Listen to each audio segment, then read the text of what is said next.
Hello everyone. Last લેક્ચરોની અંદર આપણે બે સદીશોના સદીશ ગુણાકાર અને એના એક્ઝામ્પલ્સની આપણે ચર્ચાઓ કરી. આપણે કીધું હતું કે જે સદીશનો જે ગુણાકાર છે એ ગુણાકારની બાબતોમાં એના જે ગુણધર્મ છે એનો જે ઉપયોગ એ હવે પછી આપણે જે ચાક ગતિની ચર્ચાઓ કરવાના છે એની અંદર ઘણો બધો આવશે. કારણ કે જે એ ક્રોસ બીની આપણે ચર્ચા કરેલી, એટલે આપણે જાણીએ છીએ કે A cross B is equal to A B sine theta into N caret, જ્યાં એન કેરેટ એ આપણે જાણીએ છીએ એ ક્રોસ બીની દિશામાંનો એકમ સદીશ, અને એની જે દિશા છે એ દિશા આપણે જમણા હાથના સ્ક્રૂના નિયમ પ્રમાણે પણ નક્કી કરી શકાય.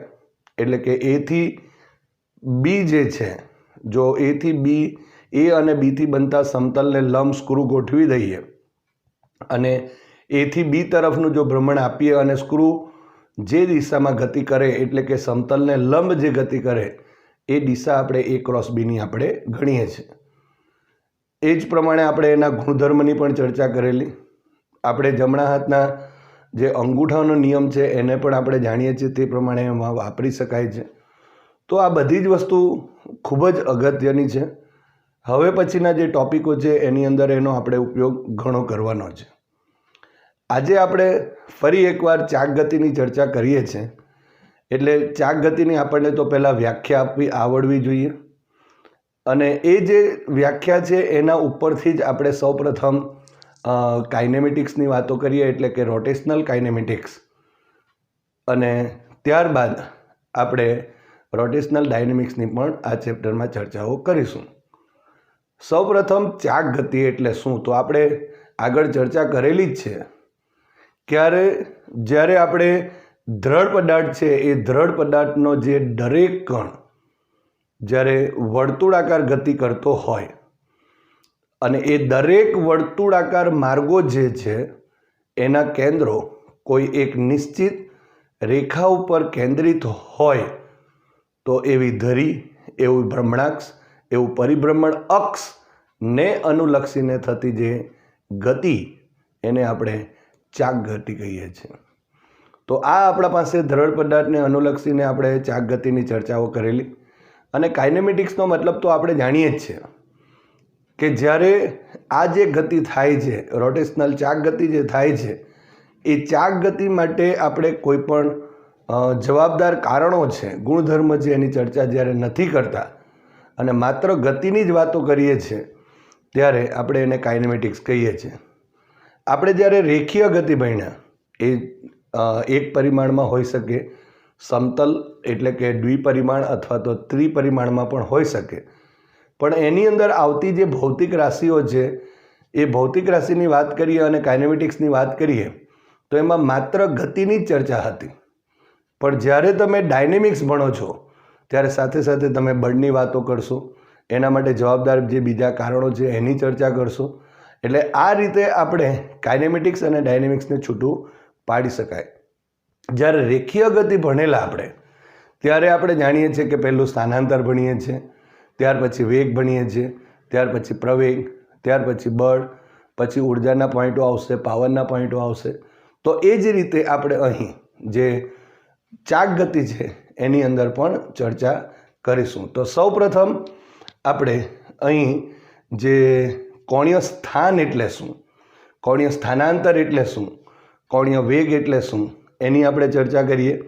એની દિશા કેવી રીતે નક્કી કરી શકાય એની પણ આપણે આજે ચર્ચાઓ કરીશું. તો સૌપ્રથમ આપણે દ્રઢ પદાર્થની એક ચાક ગતિ અહીં દર્શાવીએ. કેવી રીતે આપણે એની અંદર મોમેન્ટ હોય, કેવી રીતે એની દિશા નક્કી કરી શકાય, એ બધી જ આપણે ચર્ચા આજે અહીં કરીએ છીએ. ઓકે, તો અહીં સૌપ્રથમ આપણે જો અહીં કહેવું હોય તો એમ કહી શકાય કોણીય સ્થાન. પહેલું કોણીય સ્થાનની ચર્ચા કરીએ પહેલાં, ત્યાર પછી કોણીય સ્થાનાંતર. કોણીય સ્થાનાંતર હશે, ત્યાર પછી કોણીય વેગની પણ વાતો કરી નાખીએ. સામાન્ય રીતે તમે જોઈ શકો છો કે અહીં રેખીય ગતિમાં પણ આપણે સ્થાનની વાત કરેલી છે, સ્થાનાંતરની વાતો કરેલી છે, વેગની વાતો કરેલી છે. તો એવી જ કંઈ વાતો આપણે અહીં પણ કરવાના છીએ. તો એ કેવી રીતે થાય તે આપણે જોઈએ. ધારો કે અહીં આપણે કોઈ એક દ્રઢ પદાર્થ લઈએ છીએ આ રીતે.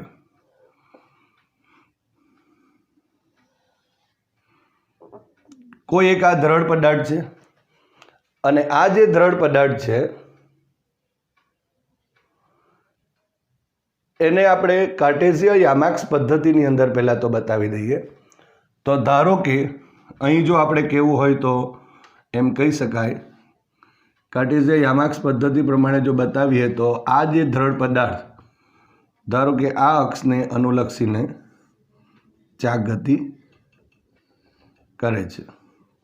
અહીં ધારો કે એક્સ કહી દઉં, અહીં આપણે ધારો કે વાય લખીએ અને અહીં આપણે ઝેડ લખીશું. તો અહીં તમે જોઈ શકો છો કે આ એક દ્રઢ પદાર્થ જે છે એ દ્રઢ પદાર્થ, આ એનું ઉગમ બિંદુ થયું કાર્ટેશિયન યામાક્સ પદ્ધતિનું. તો આ જે દ્રઢ પદાર્થ છે એ દ્રઢ પદાર્થનો દરેક કણ આ ઝેડ અક્ષને અનુલક્ષીને અહીં ચાક ગતિ કરે છે. એનો મતલબ એમ થયો કે એની ભ્રમણાક્ષની અંદર દરેક કણ આ રીતે ધારો કે આમ ફરે છે, એટલે આ રીતે આમ દ્રઢ પદાર્થ ચાક ગતિ કરે છે કે જેની ભ્રમણાક્ષ એ આપણે અહીં ઝેડ ડેશ એવું પણ લખી શકાય, અથવા તો ઝેડ અક્ષને અનુલક્ષીને આ જે દ્રઢ પદાર્થ એ ગતિ કરે છે. હવે આ જે ચાક ગતિ થાય છે એનો મતલબ કે દ્રઢ પદાર્થનો દરેક જે કણ છે એ દરેક કણ એક વર્તુળાકાર ગતિ કરશે અને એ વર્તુળાકાર જે માર્ગો છે એ વર્તુળાકાર માર્ગોના દરેકના કેન્દ્રો આ અક્ષ પર કેન્દ્રિત છે એમ કહી શકાય. ધારો કે કોઈ એક આપણે કણની ચર્ચા કરીએ. અહીં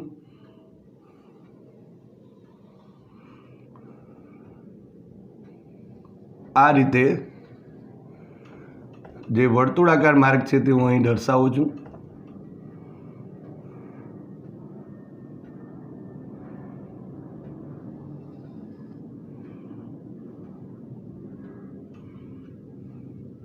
આ રીતે. હવે ધારો કે આ વર્તુળાકાર માર્ગ છે, અહીં ધારો કે કોઈ એક બિંદુ પી છે, આ કણ પી અહીં આપણે એક દર્શાવી દઈએ, આ પી અહીંયા દર્શાવેલ છે. અને આ વર્તુળાકાર માર્ગનું કેન્દ્ર ધારો કે એને આપણે સી લખીએ છીએ અને આ વર્તુળાકાર માર્ગની ત્રિજ્યા ધારો કે અહીં આર જેટલી છે. તો એ જ રીતે આપણે બીજા પણ આપણે વાત કરેલી તે પ્રમાણે અહીં નાના મોટા ગમે તે જે વર્તુળાકાર માર્ગો છે તે લઈ શકાય, પરંતુ દરેકના જે કેન્દ્રો છે એ કેન્દ્રો આ જે આપણા પાસે ધરી છે એના ઉપર સ્થિર છે અને એને અનુલક્ષીને અહીં શું થાય છે, ચાક ગતિ થાય છે એવું આપણે કહી શકાય. હવે એક વાત બીજી અહીં નોંધી દઈએ તો આ જો અહીં આર છે, ધારો કે આ કણનો જે વેગની દિશા છે એ અહીં રેખીય વેગની દિશા એ અહીં સ્પર્શકની દિશામાં થશે. એટલે કે ધારો કે વીની દિશા જો આપણે કહીએ તો આ રીતે એની સ્પર્શકની દિશામાં થાય. આપણે ચાક ગતિની અંદર રેખીય ગતિની અંદર ભણેલા છે કે કોઈ પણ રેખીય ગતિ થતી હોય, ધારો કે વાંકા ચૂકા માર્ગો હોય, તો જે તે બિંદુ પાસે દોરેલા સ્પર્શકની દિશા એ તે બિંદુ પાસેના રેખીય વેગની દિશા હોય. હવે જ્યારે દ્રઢ પદાર્થ આ અક્ષને અનુલક્ષીને જ્યારે આમ ચાક ગતિ કરશે તો વર્તુળાકાર માર્ગે ગતિ થાય છે. તો અહીં જો આપણે વિચારીએ તો અહીંની દિશા એ આ રીતે સ્પર્શકની દિશામાં અહીંયા આવશે, તો આ રીતે અહીં હશે, તો આ રીતે વર્તુળાકાર માર્ગે જ્યારે ગતિ થાય તો રેખીય વેગની દિશા એટલે અહીં વીની દિશા આપણે કહી શકીએ. હવે તમે જોઈ શકો છો કે ધારો કે t બરાબર 0 સમયે અહીં આ કણ પી કણ જે છે તે અહીં આ જગ્યા ઉપર પી સ્થાન પર કણ છે. હવે ધારો કે ડેલ્ટા ટી જેટલા સમયમાં, એટલે કે આનું સ્થાન થયું આ કોને અનુલક્ષીને, તો સીને અનુલક્ષીને એનું સ્થાન હશે. આ ઓને અનુલક્ષીને પણ સ્થાન હોઈ શકે, પરંતુ અહીં આપણે જો સીની વાત કરીએ તો સીને અનુલક્ષીને એનું એક સ્થાન થયું અને એ જો સ્થાન આપણે કહીએ તો અહીંયા આ પી બિંદુ થશે. તો આ એનું કોણીય સ્થાન થયું. એટલે કોણીય સ્થાન એટલે આપણે ઓલવેઝ શું કહીએ છીએ, ધારો કે કોઈ એક કણ છે તો એનું સ્થાન એટલે શું, તો કોઈના સંદર્ભમાં આપણે વાત કરવી પડે. અત્યારે વાત કરી શકાય અહીંથી સીના સંદર્ભમાં અહીં પીનું સ્થાન એ આર જેટલા અંતરે છે એમ પણ કહી શકાય. ઓના સંદર્ભે બી વાત કરી શકીએ છીએ આપણે. તો એ બધી ચર્ચાઓ આપણે કરીએ, પણ તે પહેલાં કોઈ બિંદુને અનુલક્ષીને, કોઈ અક્ષને અનુલક્ષીને પણ આપણે એનું સ્થાન નક્કી કરી શકાય. ધારો કે આ બિંદુ પી ટી બરાબર 0 સમય અહીંયા છે. થોડાક સમય પછી એ અહીં આ જગ્યા ઉપર પી ડેશ પર થાય છે, અહીં પી ડેશ પર જાય છે. ધારો કે પી ડેશ જેટલું છે. એટલે જો આપણે કહીએ તો આ અક્ષને અનુલક્ષીને ઓલવેઝ આપણે આ રીતે એક્સ લેતા હતા, ત્યારે કહીએ તો આ વાયને સમાંતર અક્ષને અનુલક્ષીને ધારો કે અહીં 0 છે, એનો થીટા બરાબર 0 થયો, તો એ પી ડેશ પર ધારો કે ટી બરાબર 0 સમય અહીંયા છે અથવા તો ટી સમય અહીં છે, તો ટી પ્લસ ડેલ્ટા ટી સમય અહીં એટલે ડેલ્ટા થીટા થશે. તો આપણે એક વાત કહી શકાય કે ડેલ્ટા ટી સમયે, એટલે કે જો ટી બરાબર ધારો કે ટી બરાબર 0 સમયે કણ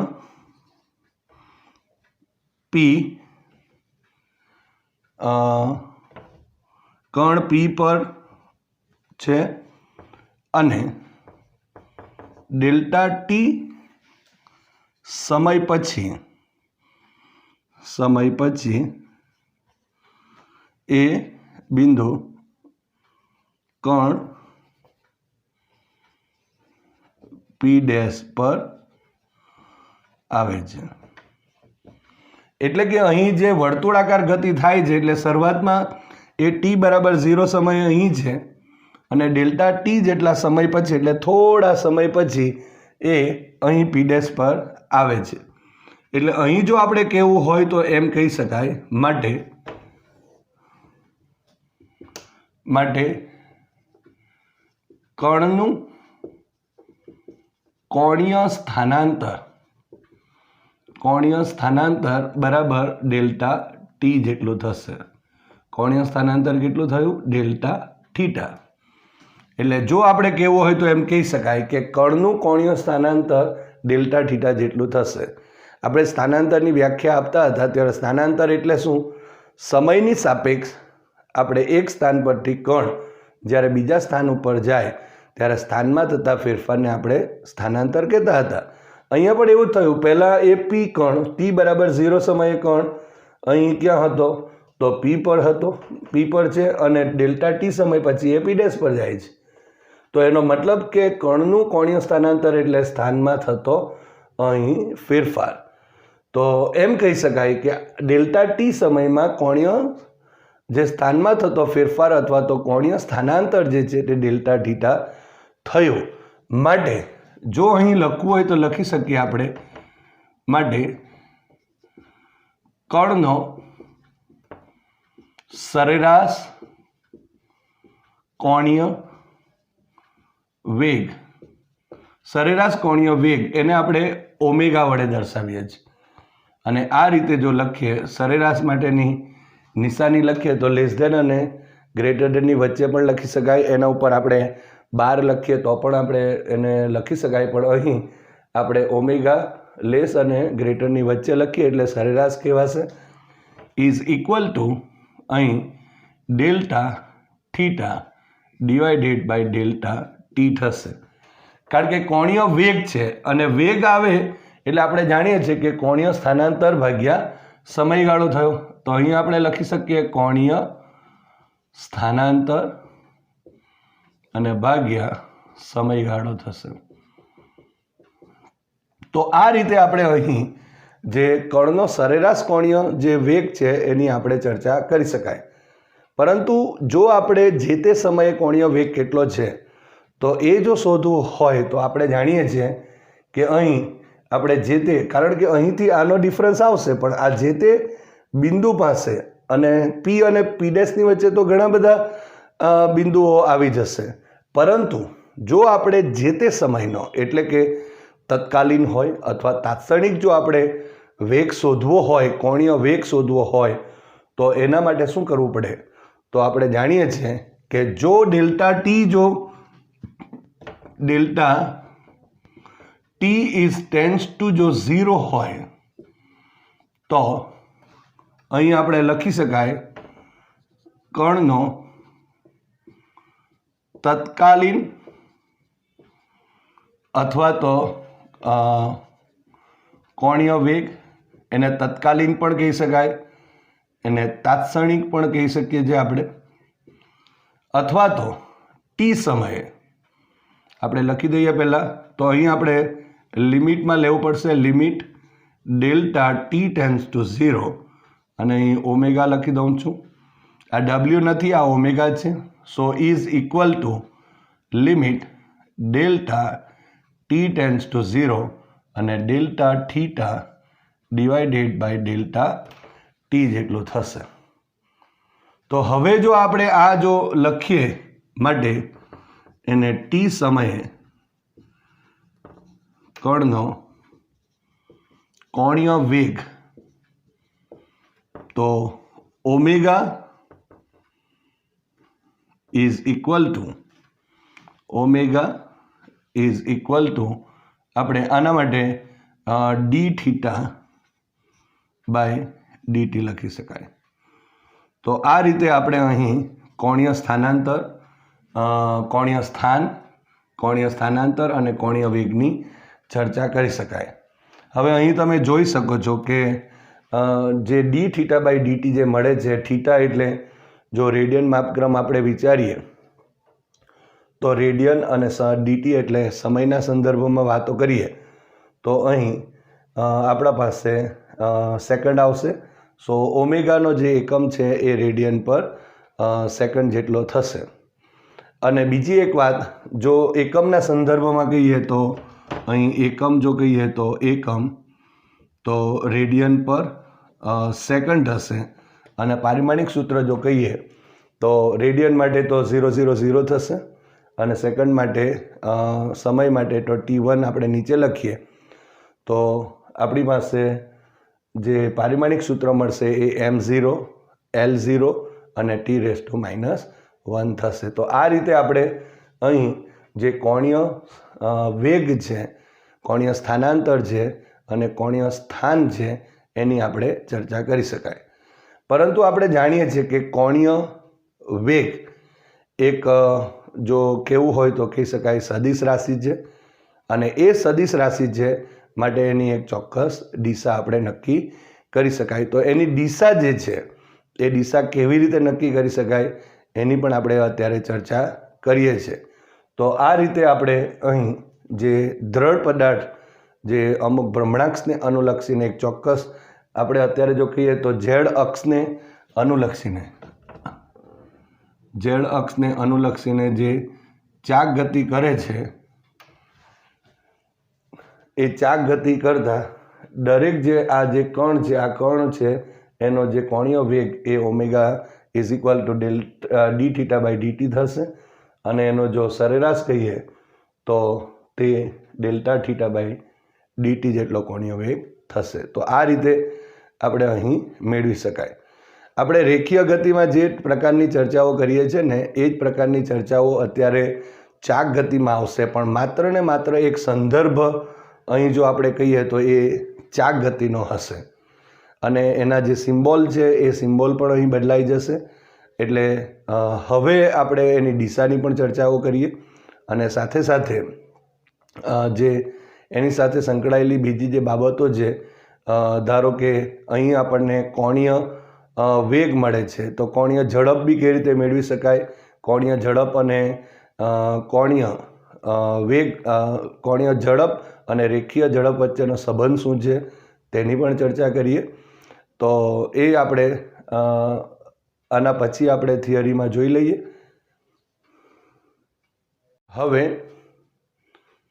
આપણે જે કણ છે એ ચાક ગતિ કરતો જે દ્રઢ પદાર્થ છે એનો જે કણ છે ત્યાં કોણીય એની ઝડપ કેટલી અને રેખીય ઝડપ તો આપણે કીધું તે પ્રમાણે એના વર્તુળાકાર માર્ગની સ્પર્શકની દિશામાં હોય તો એના ઉપરથી જે રેખીય ઝડપ અને કોણીય ઝડપ વચ્ચેનો જે સંબંધ છે તે પહેલાં મેળવીએ અને ત્યાર પછી આપણે આ જે ઓમેગા છે આપણે કીધું અત્યારે કે જે ઓમેગા એ સદિશ રાશિ છે અને સદિશ રાશિ હોવાથી એની આપણે દિશા નક્કી કરવાની હોય તો સૌપ્રથમ આપણે જો એ વાત કરવી હોય કે એની દિશા કેવી રીતે નક્કી કરી શકાય તો અહીં જે આપણે દ્રઢ પદાર્થ લીધેલો અને એ જે દ્રઢ પદાર્થ છે ધારો કે આ દ્રઢ પદાર્થ છે એનો આ કણ ધારો કે અહીં વર્તુળાકાર ગતિ કરે છે એટલે આ રીતે વર્તુળાકાર ગતિ કરે છે તો એનો વર્તુળાકાર માર્ગ આ રીતે બને છે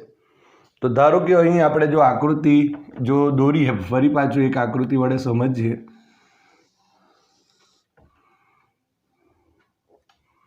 તો અહીં ધારો કે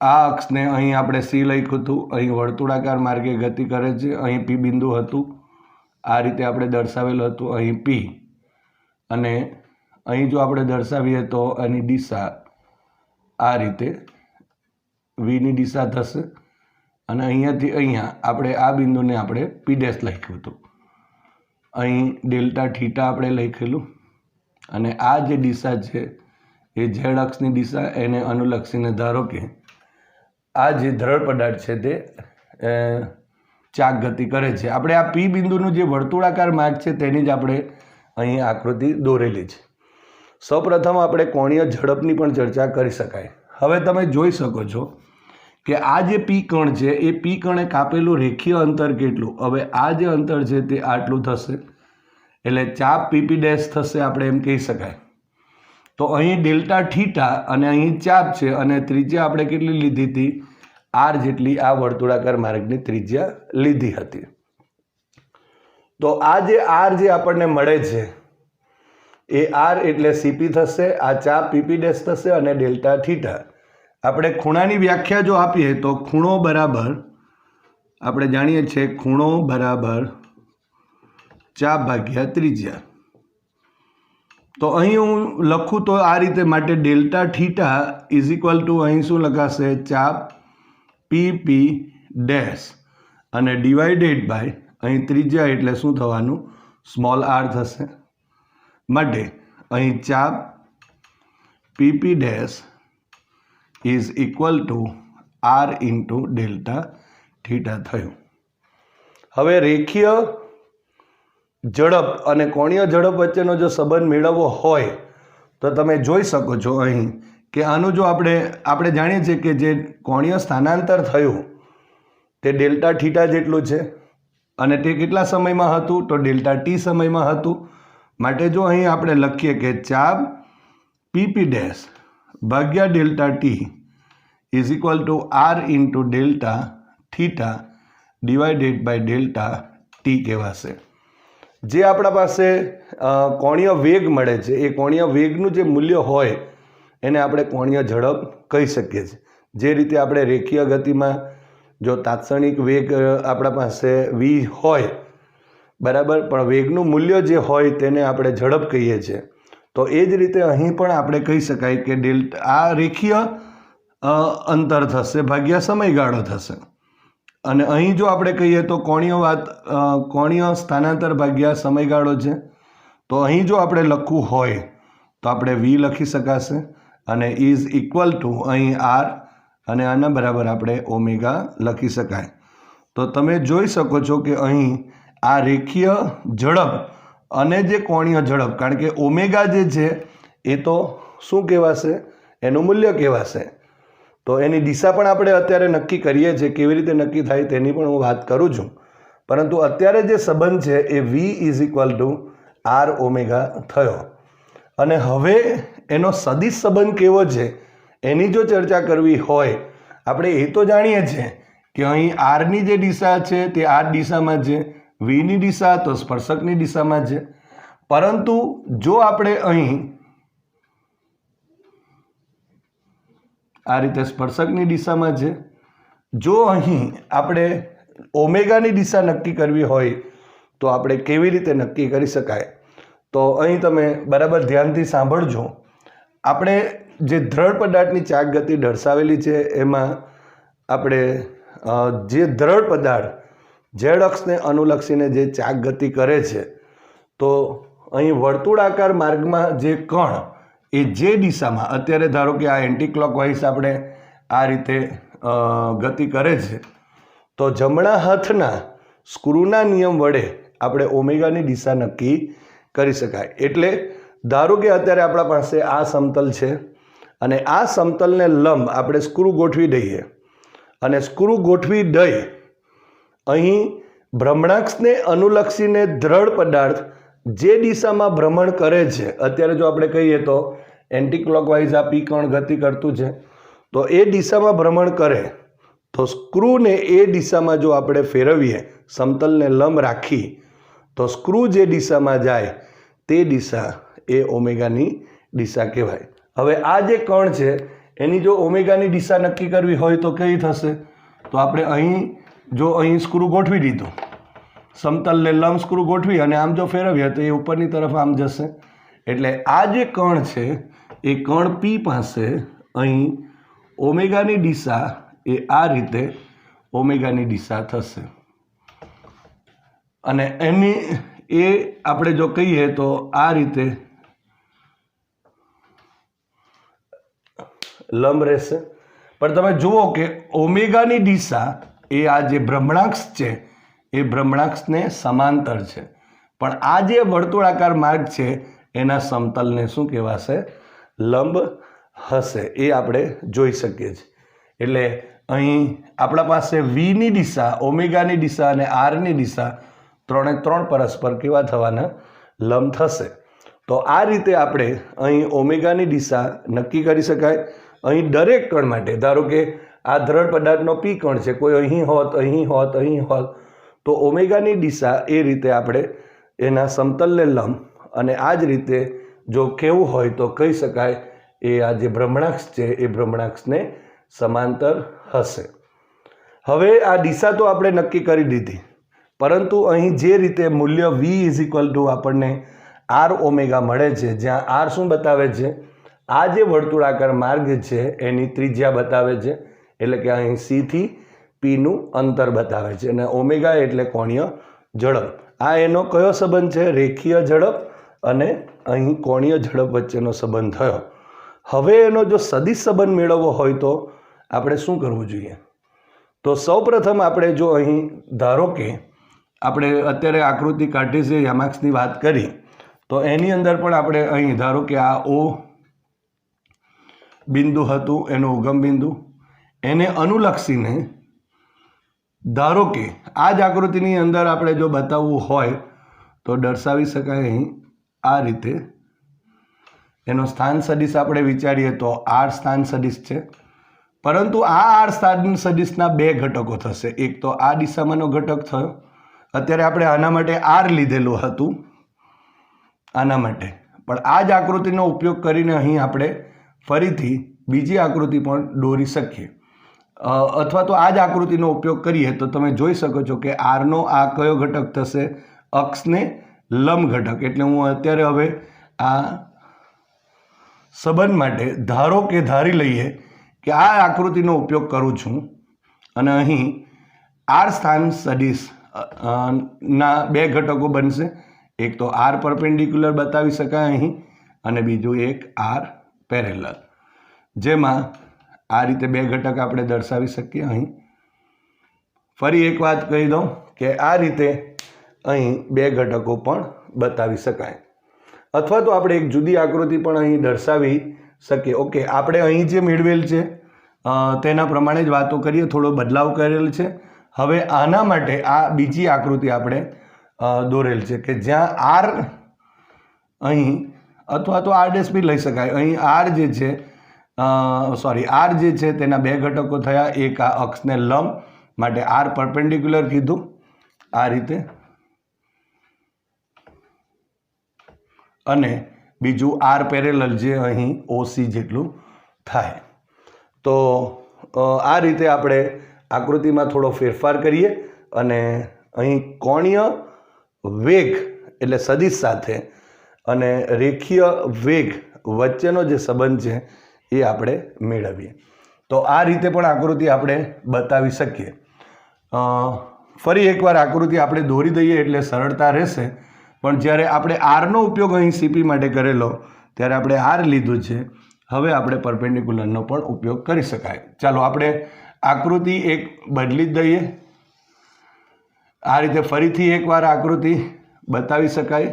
આ માત્ર ખાલી તમારી સમજ માટે કે આ ઓ બિંદુને અનુલક્ષીને જો આનો સ્થાન સદિશ આર હોય તો એના બે ઘટક મળે. એક તો અક્ષની દિશામાં, ભ્રમણાક્ષની દિશામાં આર પેરેલલ બતાવી શકાય અને આર અહીં પરપેન્ડિક્યુલર, કારણ કે આ જે ખૂણો છે તે 90 ડિગ્રીનો છે.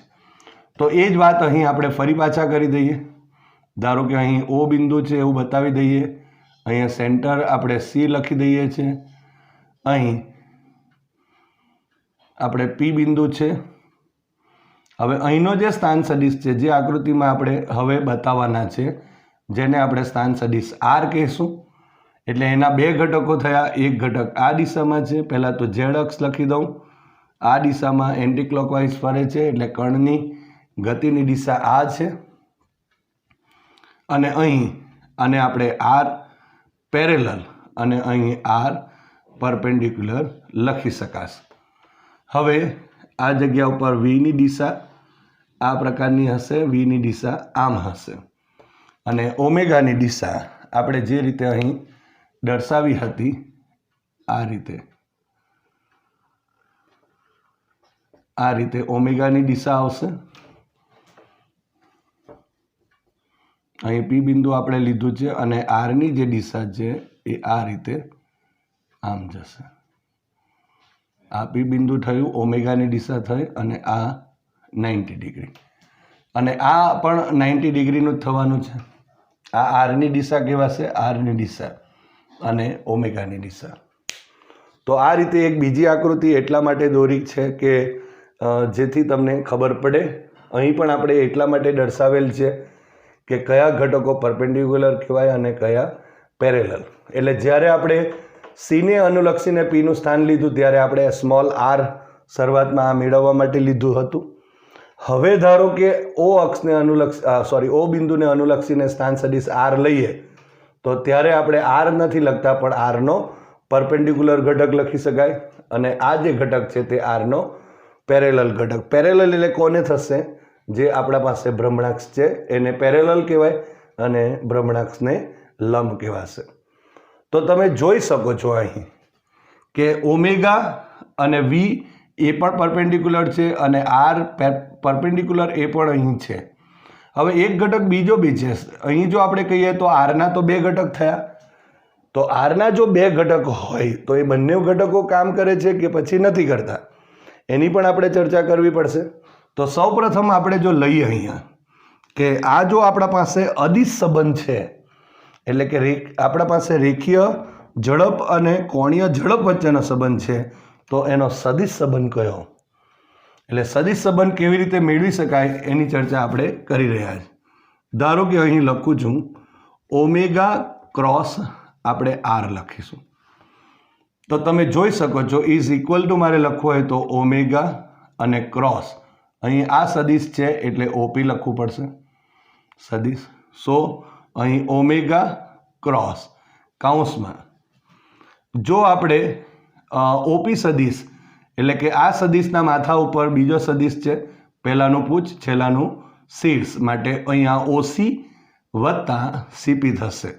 એટલે ઓસી સદિશ વત્તા સીપી સદિશ થયું. તો આ રીતે આપણે લખી શકીએ. હવે વિભાજન કરી નાખીએ તો ઓમેગા ક્રોસ ઓસી સદિશ અને પ્લસ ઓમેગા ક્રોસ સીપી સદિશ થશે. તો આ રીતે આપણે માટે ઓમેગા ક્રોસ આર થયું. તો અહીં આ સમીકરણ નંબર આપણે જો કહીએ તો અહીં 1 કહી શકાશે. હવે તમે જોઈ શકો છો કે આ ઓસી જે ઘટક છે એ આરનો ભ્રમણાક્ષને સમાંતર ઘટક છે અને આપણે કીધું કે અહીં ઓમેગાની દિશા પણ આ ભ્રમણાક્ષને સમાંતર જ થશે એટલે ધારો કે કેવું હોય તો આ દિશામાં થશે એટલે જો આપણે એમ કહેવું હોય તો અહીં સૌપ્રથમ જો આપણે લખીએ ઓમેગા ક્રોસ ઓસી તો અહીં એનું મૂલ્ય લેવું હોય તો પણ મૂલ્ય લઈ શકાય આપણે જાણીએ છીએ કે ઓમેગા ક્રોસ ઓસીની દિશામાં એકમ ઘટક હોય એકમ સદિશ પણ લખી શકાય પણ એનું મૂલ્ય લેવું હોય તો આવી રીતે લખાય અને આવી રીતે જો લખીએ તો ઓમેગાનું મૂલ્ય ઓમેગા ઓસી તો ઓસીનો માનાંક લખી દઈએ અહીંયા અને અહીં શું થશે સાઇન જો 0 થશે કેમ સાઇન 0 થશે કારણ કે એક જ દિશામાં છે આર પેરેલલની ઓમેગાની દિશા પણ એ જ છે અને ઓસીની દિશા પણ એ જ છે બરાબર માટે અહીં લખી શકાય કે ઓમેગા અને ઓસી એક જ દિશામાં છે માટે અહીં જો અહીં ઓમેગા ક્રોસ ઓસી નો માનાંક જો કહીએ તો શું થઈ જવાનો 0 થશે હવે માનાંક જો 0 થયું તો એનો સદિશ પણ 0 થશે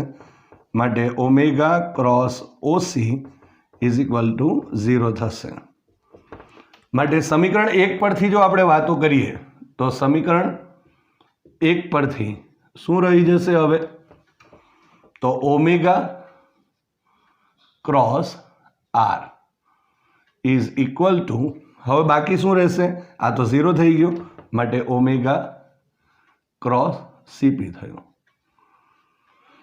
હવે જોઈ શકો છો ઓમેગા અને સીપી ઓમેગાની દિશા આ થઈ સીપીની દિશા આ થઈ તો બેની વચ્ચેનો એંગલ બી પરપેન્ડિક્યુલર થયો માટે જો અહીં કેવું હોય તો એમ કહી શકાય ઓમેગા ક્રોસ સીપી નો માનાંક લઈએ ધારો કે તો ઇઝ ઇક્વલ ટુ ઓમેગા સીપીનો માનાંક લઈએ અને સાઇન કેટલા થશે 90 ડિગ્રી અને સાઇન 90 ડિગ્રી જો થયા તો એનો મતલબ કે આ 1 થયું માટે ઓમેગા અને સીપી જે છે એનું મૂલ્ય થયું પણ અહીં તો તમે જોઈ શકો છો કે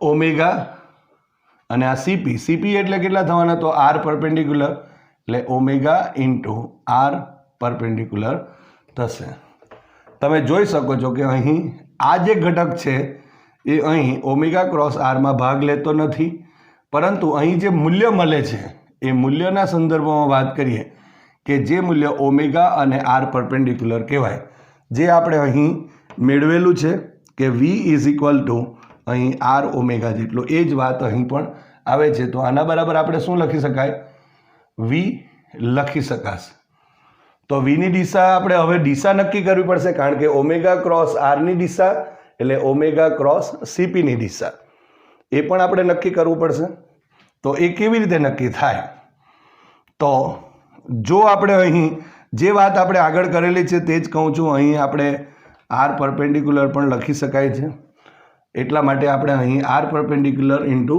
ઓમેગા લખેલ તેના બરાબર વી મૂલ્ય છે તો અહીં આપણે જો દિશા નક્કી કરવી હોય તો હવે આ ઇક્વેશન ઉપરથી આને ધારો કે આપણે 2 નામ આપી દઈએ સમીકરણ નંબર 2 પરથી જો આપણે અહીં વિચારીએ તો ઓમેગા ક્રોસ સીપીની દિશા એ પી કણ પાસે વર્તુળના અથવા તો સ્પર્શકની દિશામાં હશે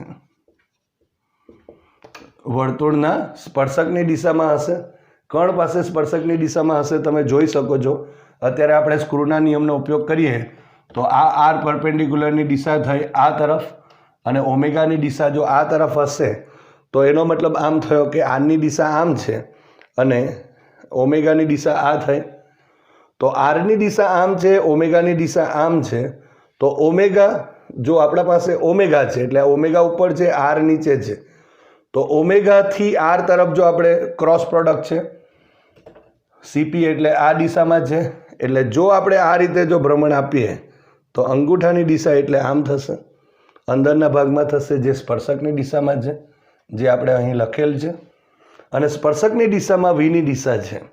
એટલે અહીં જો ઓમેગા ક્રોસ આર કરીએ તો આ દિશા જે સ્પર્શકની દિશામાં થશે કે જેનું મૂલ્ય આપણે જોઈ શકાય છે ઓમેગા ઇન્ટુ આર પરપેન્ડિક્યુલર જેટલું થશે. એટલે જો ધારો કે આપણે કેવું હોય તો અહીં કહી શકાય કે ઓમેગા ક્રોસ અહીં જો આર લખીએ તો ઇઝ ઇક્વલ ટુ વી થશે. કેમ? કારણ કે આનું જે મૂલ્ય છે એ ઓમેગા ક્રોસ સીપીનું મૂલ્ય છે અને એનું મૂલ્ય જે છે એ આપણા પાસે વીના મૂલ્ય જેટલું જ છે. માટે ઓમેગા ક્રોસ આરની દિશા એ વીની દિશા થઈ. તમે જોઈ શકો છો અહીં જે સંબંધ મળે છે એ મૂલ્ય સ્વરૂપનો સંબંધ છે. એટલે ઓમેગા ક્રોસ આરનું જો મૂલ્ય કહીએ તો તે આપણા પાસે અહીં આર પરપેન્ડિક્યુલર અને ઓમેગા જેટલું હશે.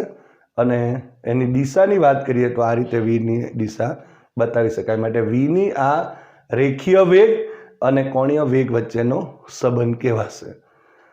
અને અહીં આ જો આપણે લખીએ તો V is equal to omega into R perpendicular એ એનો અદિશ સંબંધ કહેવાય, જે આપણે એને આ એનો સદિશ સંબંધ. અને એમ કહી શકાય કે ઓમેગા ક્રોસ આરની દિશા એ વીની દિશા એટલે કે સ્પર્શકની દિશામાં હશે. એવી રીતે આપણે અહીં કહી શકીએ. બીજી એક વાત અગત્યની જે છે, જે આપણા પાસે સ્મોલ આરની જે આપણે ચર્ચા અહીં આર પરપેન્ડિક્યુલરની જે વાતો કરીએ છીએ એ જે તે વર્તુળ છે એ વર્તુળનું અહીં જે અક્ષ છે એનાથી લંબ અંતર છે એ આપણે ખાસ યાદ રાખવાનું છે કે જે એનું મૂલ્ય થશે અને આ એનો સદિશ સંબંધ થયો. હવે ધારો કે જો અહીં આર ઇઝ ઇક્વલ ટુ 0 હોય, ઇટ મીન્સ કે અહીં અક્ષ પરના જો કણો હશે તો એ અક્ષોના કણો બધા અહીં સ્થિર કહેવાશે, કારણ કે એની કોઈ પણ પ્રકારની ગતિ થતી નથી. એટલે જો અક્ષ પરના જેટલા બી કણો હશે એ બધા અક્ષ ઉપર સ્થિર હશે એમ આપણે કહી શકાય. તો આ રીતે આપણે અહીં જે રેખીય વેગ અને કોણીય વેગ વચ્ચેનો જે સંબંધ છે એ મેળવી શકાય.